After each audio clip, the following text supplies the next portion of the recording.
Hello everybody, welcome back to HardReset.Info channel. In today's video, I'll show you how to easily fix battery drain on your TECNO Spark 20 Pro.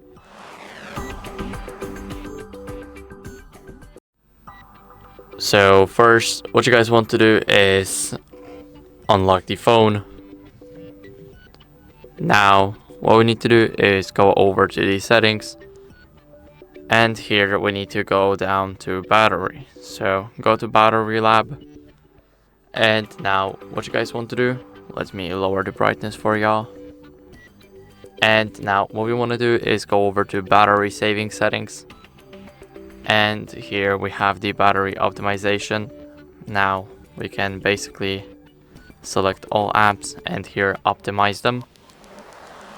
It's the first one. Now make sure to enable adaptive battery too, and that you enable the screen off sleep. As you guys can see, after the screen off, then shut down the background apps.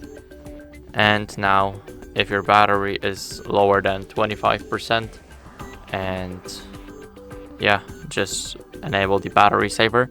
If it's higher than 25 and lower than 100, then don't use it. When it's at 100, then don't use it too. Just use it only when it's at 25%. And now what you guys want to do is also lower the screen brightness. So that's what I did in the beginning. I lowered my brightness here, or you guys could simply use the auto brightness, but I do not recommend this one. I recommend you guys lowering it by yourself. And when you're not using any Wi-Fi, Bluetooth, or location, you can disable them because they also drain battery a lot. So for example, I don't use Bluetooth, so it's turned off. I use the location and the Wi-Fi, so they're turned on. But we could just simply turn it off, but as you guys can see, we will get the no location access. And now you can also identify high drain apps. So whenever you use your phone, then check your battery.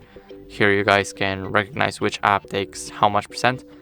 And you can also check that in settings in the battery usage, but it's not that accurate. So it's all up to your testing.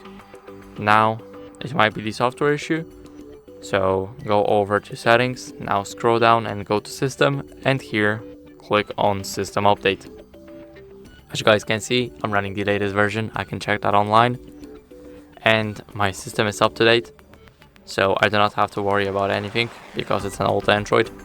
So that's basically it. I hope this video helped you, and if it did, then leave a like, sub, and a comment, and I'll see you in the next one.